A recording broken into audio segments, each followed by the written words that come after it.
자, 이 문제에서 언급하고 있는 사실은 뭐냐면 우선 여기 이제 M이라고 하는 녀석이 있고 여기 이제 X라고 하는 녀석이 있죠. 각각이 이제 뭔지 한번 봅시다.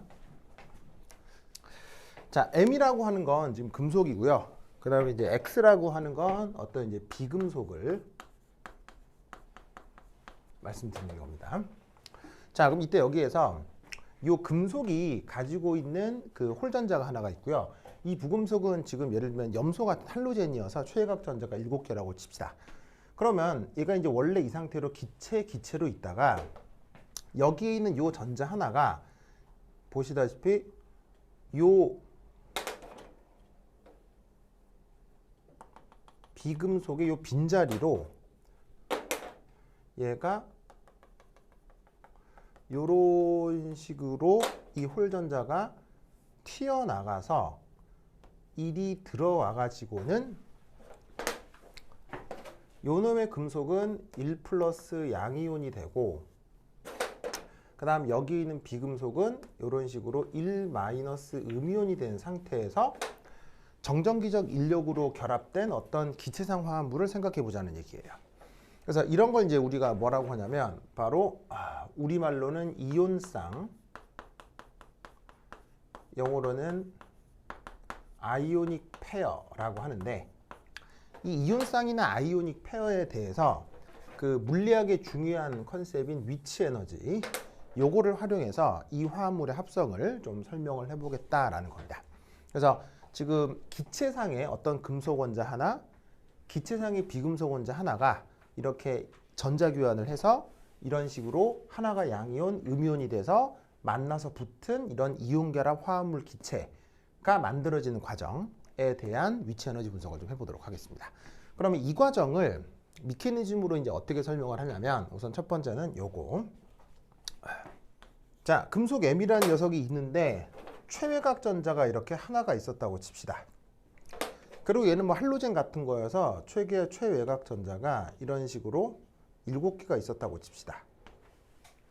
그래서 여기에 있는 이 전자가 이 할로젠에 비어있는 자리로 이런 식으로 전자가 뛰쳐나가서 이런 식으로 전자가 들어왔다 쳐보자 이런 말이죠. 그래서 최종 상태에서 어떻게 되냐면 여기에 있는 금속은 이렇게 전자를 잃고 여기에 있는 이 비금속은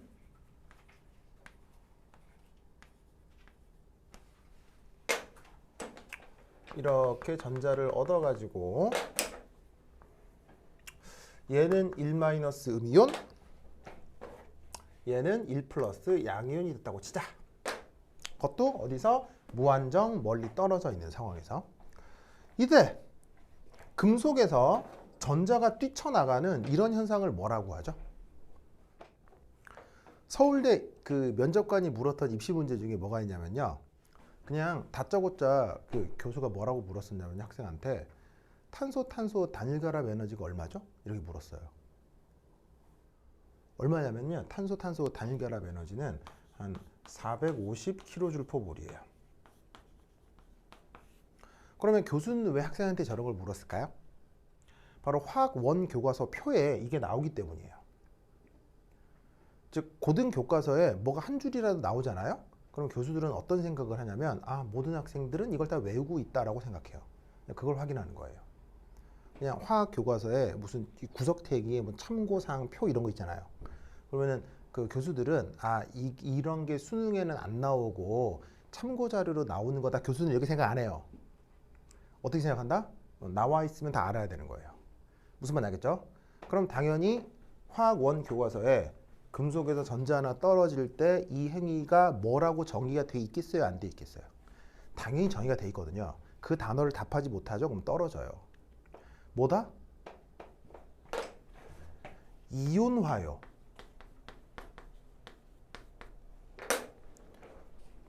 저게 이온화예요. 그래서 이온화 에너지가 어떻게 정의돼요? 이온화 에너지가 어떤 원자에서 전자 하나가 떨어져 나갈 때 필요한 에너지가 이온화죠. 이온화 에너지죠. 어떤 상태에서? 기체 상태에서. 무슨 말 나겠죠? 그래서 저 전자가 떨어져 나가는 행위는 화학원 교과서에 이온화라고 돼 있어요. 그럼 그 말을 해야 된다. 그 말 그대로 써야 된다고. 무슨 말 나겠죠? 그럼 이 떨어져 나온 전자가 이게 슝 이동을 해가지고 결국 어떻게 되는 거예요? 여기에 있는 이 비금속에 콱 하고 박혔죠. 이렇게 전자가 콱 박히는 행위를 화학원 교과서에 뭐라고 정의해요? 전자 친화예요. 무슨 말인지 알겠죠? 그래서 전자 친화도라고 하는 게 있죠. 전자 친화도가 어떻게 정의돼요? 어떤 원자에 전자를 집어넣어서 음이온으로 만들 때 출입하는 에너지를 전자 친화도라고 하죠. 그리고 당연히 상태는 기체 상태. 무슨 말인지 알겠죠? 알겠죠? 그래서 이때 이 상태 1에서 상태 2가 될 때 이 M이란 녀석은 이온화가 된 거고, 그러니까 전자 하나만 옮긴 거지만 이 M이란 녀석은 이온화가 된 거고 X라는 녀석은 뭐가 된 거예요? 전자 친화가 된 거예요. 아시겠죠? 그렇다면 이때 여기에서 상태 1에서 상태 2까지 변하는 과정에 이 에너지 차이를 계산해 보자 이런 얘기예요. 그 에너지 차이를 여기서 델타 E 뭐 무한대 이렇게 한번 써보도록 하겠습니다. 델타 E라고 하는 건 에너지 차이니까 델타 E라고 쓴 거고요. 무한대는 그냥 무한정 떨어져 있다고 무한대로 쓴 겁니다. 자, 무슨 변화가 생긴 거예요? 저기에 있는 금속 M은 양이온이 됐고 비금속 X는 이런 식으로 음이온이 됐죠. 그러면 이 두 상황을 모두 다 고려할 수 있는 에너지 표현은 뭐가 되겠어요? 바로 저기에 있는 금속 M의 이온화 에너지에다가 바로 저기에 있는 X의 전자 친화도를 빼주면 요 둘의 에너지가 나오게 될 거다 이런 말이에요. 요 둘의 에너지 차이가 계산된다 이런 얘기죠. 그래서 문제에서는 뭐라고 돼 있냐면 M이라고 하는 녀석의 이온화 에너지가 거기 뭐 420kJ몰로 흡열이라 되어 있고, 그 다음에 X의 전자 친화도는 문제에서 보시면 324로 발열이라고 되어 있어요. 그래서 금속에서 전자를 떼어낼 때는 흡열이지만 그걸 다시 비금속에 집어넣을 때는 발열이 되기 때문에 둘 사이의 에너지 차이에 해당하는 것만 외부에서 공급을 해주면 상태 1을 상태 2로 바꿀 수 있다는 얘기죠. 알겠죠? 그럼 이때 얘를 계산하면 어떻게 되느냐? 이 경우 96kJ/몰이 되는 거죠. 왜냐하면 둘 뭐 빼면 뭐 되죠. 그리고 당연히 에너지는 어떻게 돼요? 양수기 때문에 어쨌거나 흡열이에요. 즉 상태 1에서 상태 2로 바꿀 때 외부에서 96kJ/몰만큼의 에너지가 공급이 되면 그걸 흡수해서 상태 1이 상태 2가 될 수 있다는 얘기죠. 무슨 말 알겠죠? 그렇죠? 이거를 기억해 두시기 바랍니다. 그리고 나면 이 플러스 입자와 마이너스 입자 사이에 이제 뭐가 만들어지겠어요? 정전기적 인력이 만들어지겠죠. 그 정전기적 인력 덕에 금속 M과 비금속 X가 이런 식으로 이온쌍을 형성하게 되는 것이 바로 상태 3입니다. 그리고 이 이온쌍이 만들어졌을 때 이 금속 양이온에서 비금속 음이온까지의 결합 거리는 문제에서 주어져 있는데 문제에서 R이라 하고 2.16 옹스트롬으로 주어져 있습니다. 그래서 이게 최종 상태 3이 됩니다. 그래서 보시다시피 이 상태 1이 일종의 반응물이라고 생각하시면 되고요. 상태 3이 그 반응물로부터 만들어진 생성물이다. 이렇게 생각하시면 돼요. 자, 그러면 상태 2는 반응물 아니고 생성물 아니고 뭐라고 하면 되겠어요? 바로 반응 중간체다.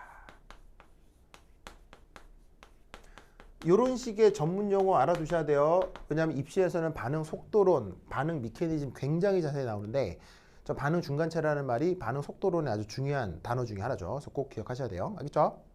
그래서 상태 1이 반응물, 상태 2가 반응 중간체를 걸쳐서 상태 3의 생성물에 도달했다. 이렇게 생각을 하자는 얘기죠. 알겠죠? 자, 그런데 이때 여기서는 다 정기적으로 중성이죠. 하지만 상태 2와 상태 3은 모두 다 어떤 상태예요? 플러스 마이너스의 이온이죠. 그럼 여러분들 이온 사이에는 무슨 상호작용이 나타날 수 있어요? 바로 요거. 자, 요거 C가 뭡니까? 뭐 줄임말입니까? 쿨롱 에너지요. 쿨롱 에너지.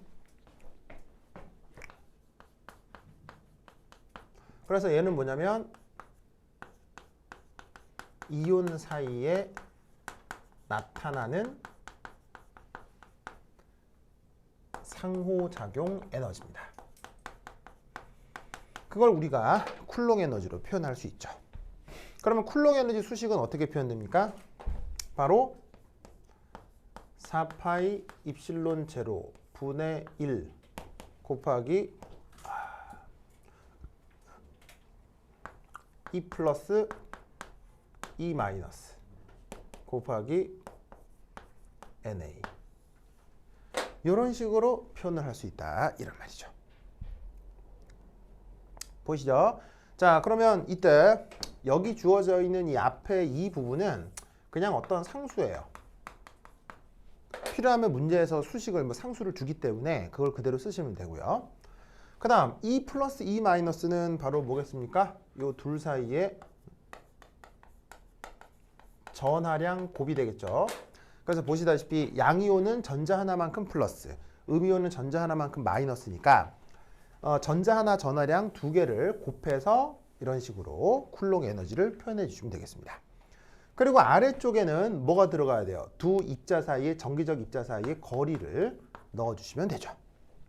그 다음 뒤에 붙어있는 NA라고 하는 숫자는 뭐예요? 바로 그 유명한 아보가드로 수죠. 자, 여기 아보가드로 수는 왜 곱했을까요? 자, 화학의 모든 기본적인 에너지 표시는 기본적으로 킬로줄 퍼 몰이 대부분이에요. 즉 모든 에너지를 그냥 해당 그 상호작용 에너지 그대로 고지고대로 표현하는 게 아니라 1몰의 상호작용으로 주로 표현을 한다는 얘기죠. 무슨 말인지 알겠죠? 그래서 어떻게 되냐면 아보가드로 수를 곱해주는 이유는 뭐냐면 단위를 뭐로 바꿔주려고요? 킬로줄 퍼 몰로 변환시켜주기 위해 아보가드로 수를 곱해주는 겁니다. 1몰 기준의 에너지를 바꿔주기 위해서.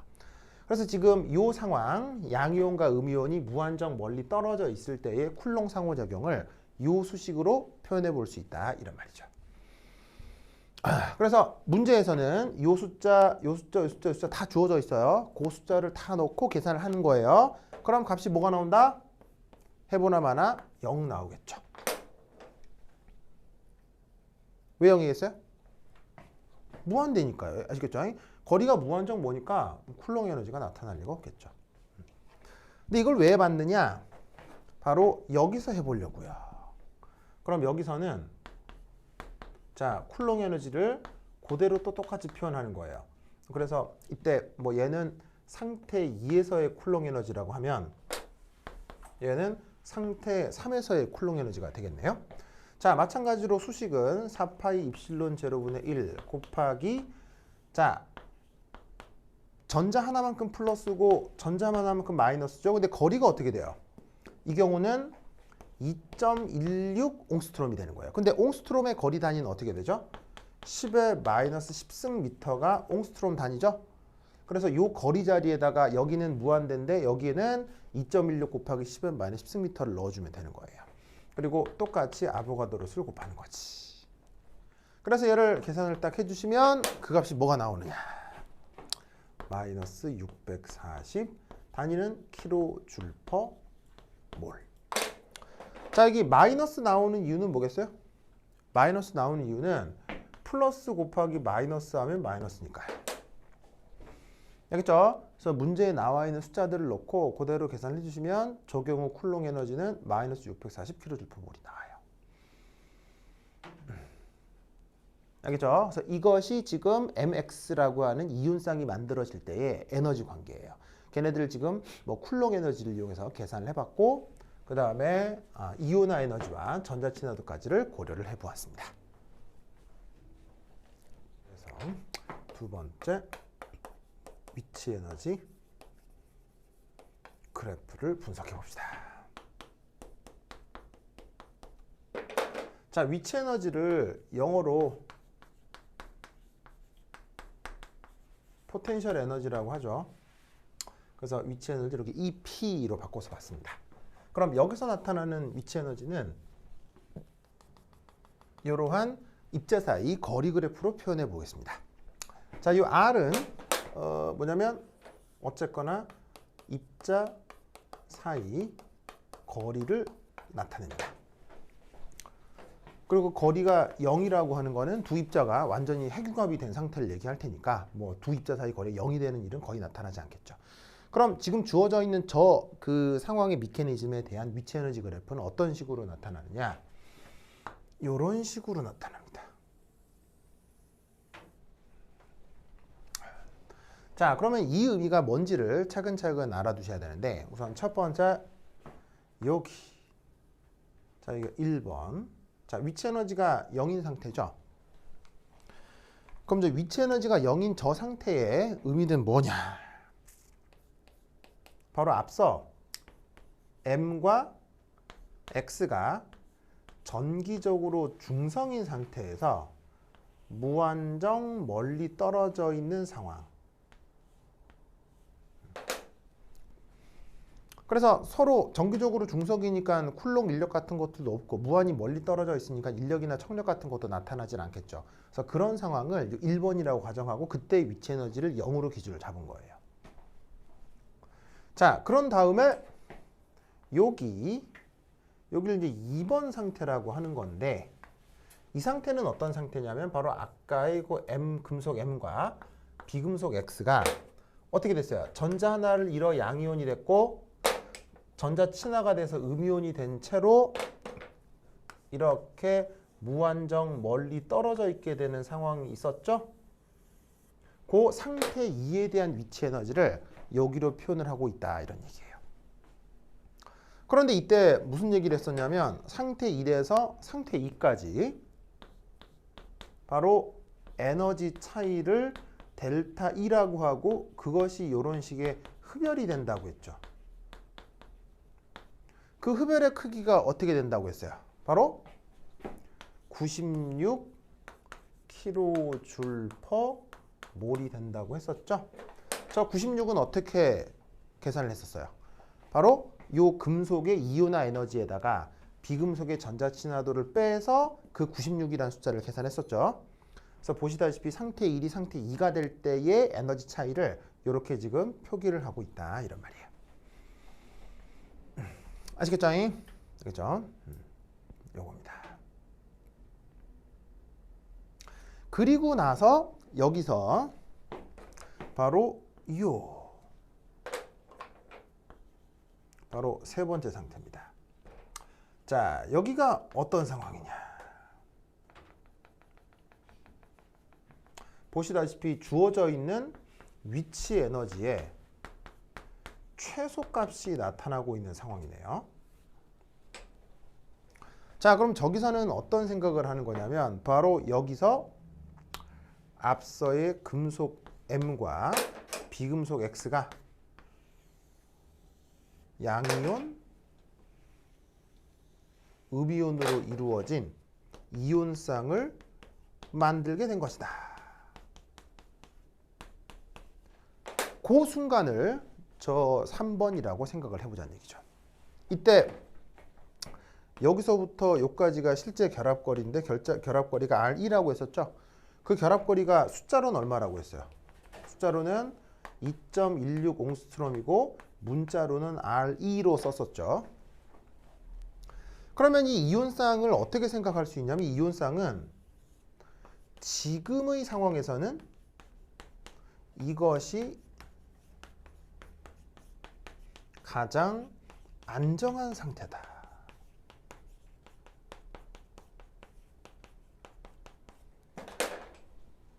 라고 가정을 해주는 거예요.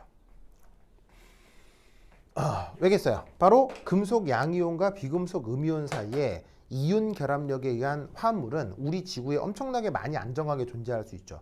그래서 우리 지구에 이온 결합 화합물이 아주 안정하게 존재할 수 있기 때문에 이런 식으로 이온쌍이 만들어졌을 때 주어져 있는 상황에서 가장 안정한 상태가 나타난다고 생각하는 거예요. 그래서 전체 그래프에서 최소값이 바로 이온쌍의 상태다.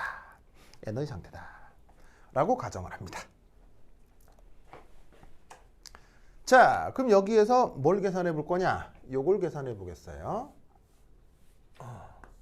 바로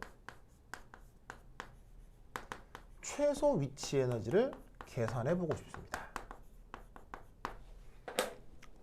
자, 저 최소 위치 에너지는 값이 얼마일까요? 여기 나타나 있는 것들 중에서 바로 요거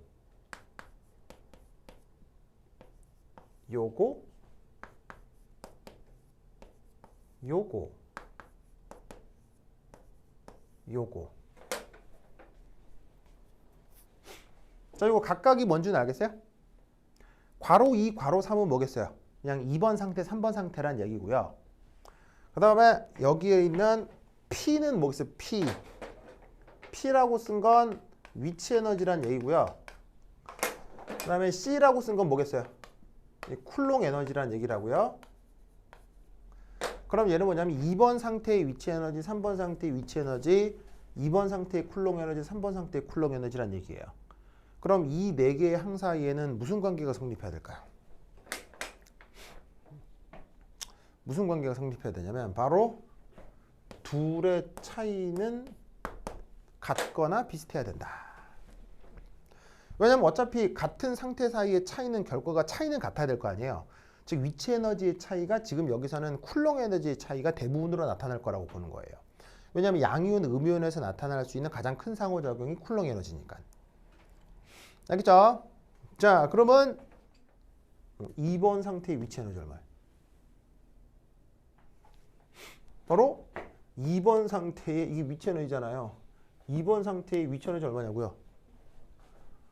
96이잖아요. 그 다음 3번 상태의 위치 에너지 얼마예요? 3번 상태의 위치 에너지 얼마예요? 최소 위치 에너지겠죠? 그 다음 2번 상태의 쿨롱 에너지 얼마예요? 2번 상태의 쿨롱 에너지. 이건 아까 계산했었죠. 내가 여기다 계산식 썼던 거. 여기였죠? 그 다음 빼기 3번 상태의 쿨롱 에너지 얼마였어요? 마이너스 640kJ몰이었어요. 이 계산 때문에 아까 이것들을 다 해본 거예요. 알겠죠? 그러면 여기서 우리는 위치 에너지를 계산할 수 있다는 거죠. 어떻게? 96 빼기 640 해서 마이너스 544 kJ/mol 이렇게 계산해 볼 수 있다 이런 말이에요. 그래서 아까 계산했던 쿨롱 에너지로부터 얘의 값도 계산할 수 있는 거죠. 마이너스 544. 아시겠죠? 그렇죠? 그래서 이런 식의 계산 문제 아주 나올 가능성이 높기 때문에 꼭 기억해 두셔야 됩니다. 왜냐? 고등교과 과정에서 쿨롱 에너지 배워야 안 배워요? 배우죠. 위치 에너지란 말 써요 안 써요? 쓰죠. 중학교 때부터 쓰잖아요. 이온결합 화합물 나와요 안 나와요? 나오죠. 그 다음에 이온화 에너지 전자친화도 나와요 안 나와요? 맨날 나오죠. 바로 지금 여기서 얘기하고 있는 것 중 고등학교 화학원 화학2를 벗어나는 건 단 1도 없어요. 알겠죠? 그러니까 이런 문제들을 잘 풀 수 있어야 됩니다. 잘 기억해 두셔야 돼요. 알겠죠? 자, 근데 이게 다냐? 아니요. 이거에 대한 아주 쇼킹한 분석 하나가 있어요. 봅시다. 자, 앞서 여기에 있는 금속과 비금속이 무한대로 멀리 떨어져 있는 이 상황을 뭐라고 부른다고 했어요?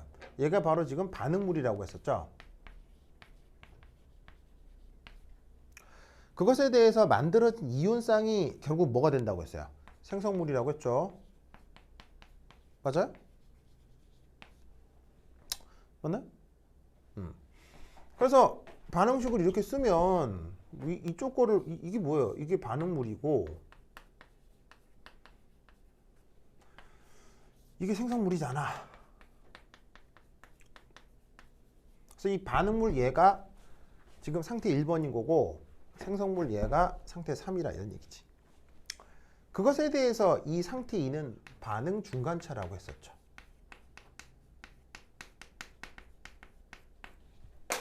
뭐 중간 생성물 이런 표현도 좋은데 더 좋은 번역은 반응 중간체. 왜냐하면 원래 표현은 뭐냐면 리액션 인터미디에이트예요.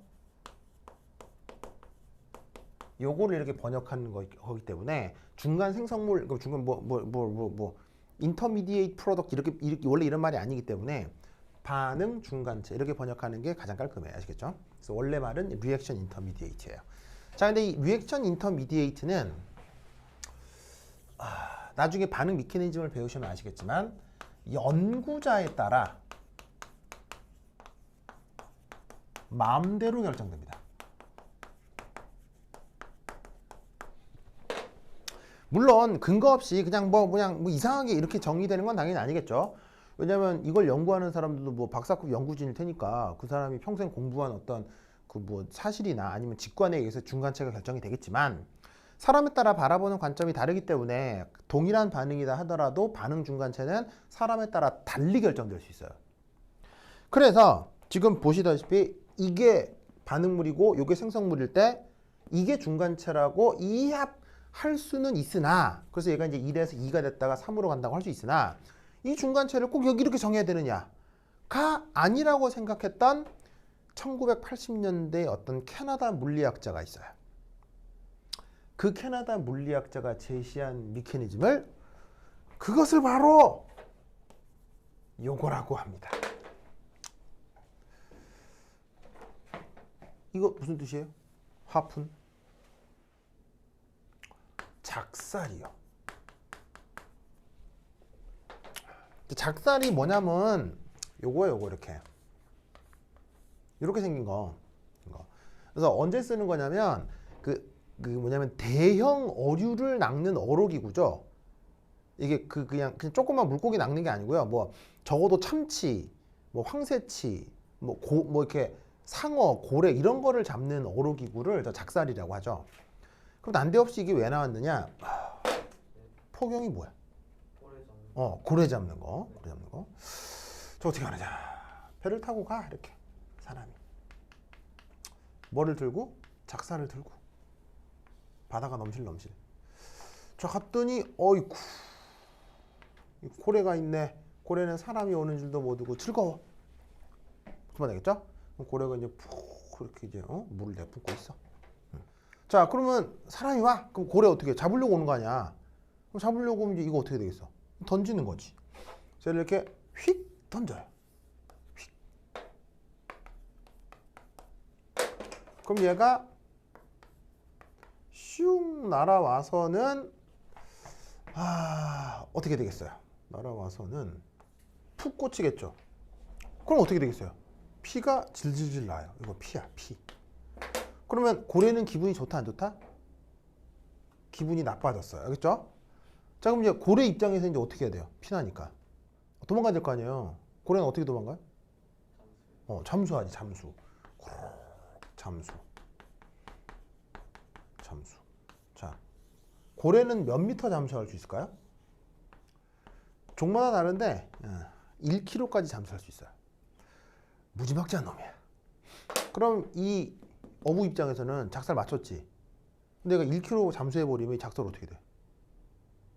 잊어버리는 거잖아. 그럼 잊어버리면 되겠어, 안 되겠어? 안 되겠지. 그래서 어떻게 한다? 얘가 이렇게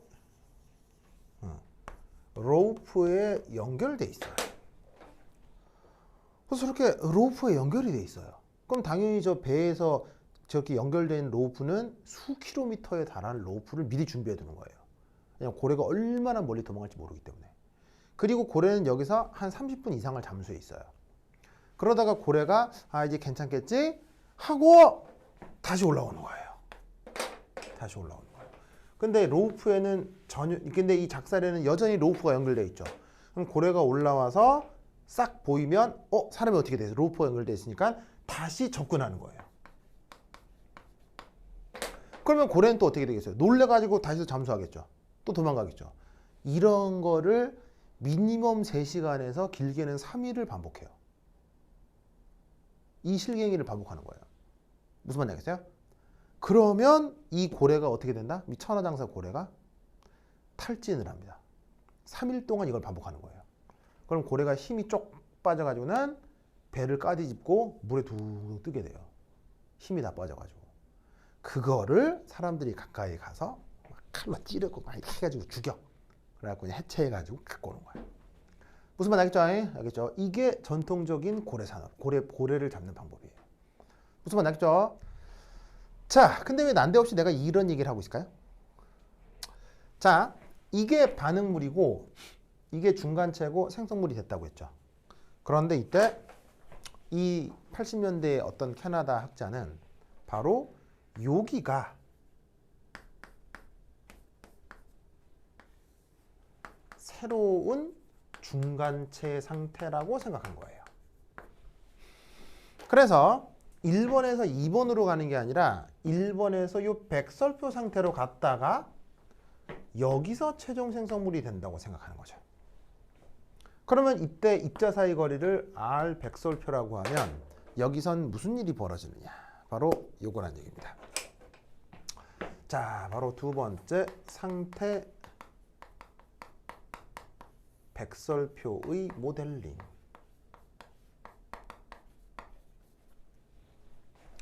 자, 금속과 비금속이 보시다시피 R 백설표 거리까지 가까워졌습니다. 근데 이때 여기서 어떤 일이 벌어진다고 생각하냐면 여기에 있는 이 금속이 전자 하나를 발사하는 겁니다. 그러면 요 놈의 전자가 금속에선 떠나서 양이온이 되고 요 비금속은 그 전자 하나를 받아서 음이온이 되는 거겠죠. 그래서 전자가 발사되고 그걸 이 비금속이 받아들여서 얘는 양이온이 됐고 얘는 음이온이 된 겁니다. 그리고 여전히 거리는 R 백설표입니다. 이 일이 지금 이 상태에서 나타난다라고 생각하는 거예요. 그렇다면 이때 여기서의 위치 에너지를 계산해 보고 싶은데, 자, 이 위치 에너지를 어떻게 계산할 수 있느냐? 수식이 좀 길기 때문에 이 위에다가 좀 쓰겠습니다. 자, 이 상황에서의 위치 에너지입니다. 그래서 백설표 상태의 위치 에너지입니다. 자, 어떻게 계산할 것이냐? 우선 금속이 전자를 발사합니다. 금속이 전자를 발사하는 행위를 무슨 행위라고 했어요? 이온화 행위라고 했었죠. 그래서 이때 첫 번째 금속의 이온화 에너지가 필요합니다. 그 다음 그 전자를 비금속이 받아들이죠. 원자가 전자를 받아들이는 행위를 뭐라고 했어요? 전자 친화도라고 했죠. 그럼 여기에서는 비금속의 전자 친화도가 나타납니다. 그런 다음 R 백설표 상태에서 플러스와 마이너스 사이에 뭐가 생깁니까? 바로 쿨롱 인력이 생기겠죠. 그러면 그 쿨롱 인력은 어떻게 표현되면 됩니까? 아까 얘기했던 것처럼 4파이 입실론 제로분의 1이라는 상수에 거리가 어떻게 돼요? R 백설표가 되고 그 다음에 전하량은 자, 양이온은 전자 하나만큼 플러스, 음이온은 전자 하나만큼 마이너스죠. 그런 다음 여기서 뭘 잊어먹으면 안 돼요? 아보가드로 수를 잊어먹으면 안 돼요. 알겠죠? 왜냐하면 에너지 단위를 뭐로 바꾸기 위해서 킬로줄퍼 몰로 바꾸기 위해서 쿨롱 에너지에다가 아보가드로 수를 곱해 표현해야 된다는 것도 이것도 절대 잊으시면 안 됩니다. 알겠죠? 그렇다면 이 백설표 상태의 위치 에너지를 이런 수식으로 표현할 수 있는데 이 백설표 상태의 위치 에너지는 값이 뭐가 되겠습니까? 0이겠죠. 왜? 0이라고 했잖아요. 0인 어떤 상태란 얘기예요. 무슨 말 알겠죠? 그러면 쟤를 마치 무슨 방정식처럼 풀 수 있겠네요. 그래서 얘를 풀면 어떻게 되느냐? 바로 R 백설표를 이렇게 표현할 수 있겠네요. 바로 4파이 입실론 제로 이온화 에너지 빼기 전자 친화도 오버 전하량 제곱에 아보가드로수. 그래서 저런 식으로 상태 백설표라는 곳의 어떤 거리를 이렇게 R 백설표를 이렇게 숫자로 계산해 낼 수 있다는 얘기예요. 그럼 이게 왜 아까 얘기했던 그 뭐냐면은 고래잡이 메커니즘하고 무슨 관계냐면요. 자, 잘 보세요. 이 금속엠이 뭐란 얘기예요? 이게 선원이고요. 발사는 얘가 뭐겠어요? 전자가. 이게 작살이란 얘기예요. 얘는 뭐예요? 이게 고래. 그리고 정기적으로 중성일 때는 아니지만 양이온, 음이온이 되면 쿨롱 인력으로 연결이 되죠. 이 쿨롱 인력이 결국 뭐로 작동하겠어요? 아까 배하고 고래 사이에 로우프의 역할을 하겠죠. 그래서 어부들이 로우프를 당겨서 배하고 고래를 가까이 붙이는 거 아니에요. 그것처럼 정전기적 인력으로 양이온과 음이온이 가까이 붙어서 이온쌍을 만들 수 있으니까, 그래서 이 쿨롱 인력이 로우프의 역할을 한다. 그래서 이 과정이 그 전통적인 고래잡이 과정과 굉장히 유사하기 때문에 이런 메커니즘을 뭐라고 부른다? 하푼이라고 한다, 이런 말이에요. 무슨 말 알겠죠? 알겠죠? 이 아이디어를 꼭 기억해 두시기 바랍니다. 알겠죠? 이온쌍이 잘 형성될수록 여기에 나와 있는 이 R 백설표는 큰 값을 가지겠어요? 아니면 작은 값을 가지겠어요? 만약에 둘 중에 골라라. 어떤 이온쌍이 아주 잘 만들어진다. 그럼 저 R 백설표는 큰 값이 나타나겠어요? 작은 값이 나타나겠어요? 바로 크겠죠. 이게 그 선뜻 이해가 안 되면 이렇게 생각하시면 돼요. 자, 예를 들어서 내가 그 고래 잡는 배에 작살 던지는 어부라고 쳐봐요. 그럼 사실은 고래잡이에서 그 작살 잘 던져서 고래 잘 맞추는 게 가장 핵심일 거 아니에요. 근데 어떤 어부는 작살을 던져서 10m 날아가는 어부가 있고요. 어떤 어부는 작살을 던져서 20m 날아가는 어부가 있다고 쳐봐요. 그럼 둘 중에 누가 연봉이 세겠어요? 작살이 멀리 날아갈수록 더 대우를 받을 거 아니에요. 무슨 의미인지 알겠어요? 즉, 더 멀리 떨어져 있는 거리에서도 전자가 발사돼서 이온쌍이 만들어진다는 얘기는 그것이 이온쌍이 훨씬 더 잘 만들어진다는 의미가 되는 거예요. 무슨 뜻인지 아시겠죠? 그래서 여기에 있는 요 R 백설표의 뭐를 알아보고자 하냐면 최대값을 알아보고 싶어요. 언제 이 R 백설표가 최대가 되겠느냐? 그러면 이 제곱의 아보가드로 수의 4파이 입실론 제로 한 다음에, 자, 어차피 이만큼은 다 상수죠. 전자 전하량의 제곱, 아보가드로 수, 4도 파이도 진공의 유전율로 다 알려져 있는 상수예요. 그럼 뭐만 변수냐면 바로 여기에 있는 이온화 에너지와 전자 친화도만 변수가 되는 거죠. 즉, 이 둘이 여기에 영향을 주는 거예요. 그럼 이때 여기서 R 백설표가 최대가 되려면 이온화 에너지는 보시다시피 최소값이 돼야 되겠죠. 전자 친화도는 최대값이 돼야 이 값이 최대가 되겠죠. 그러면 여러분, 전 우주에 존재하는 원소 중 이온화 에너지 최소가 누굽니까? 세슘입니다.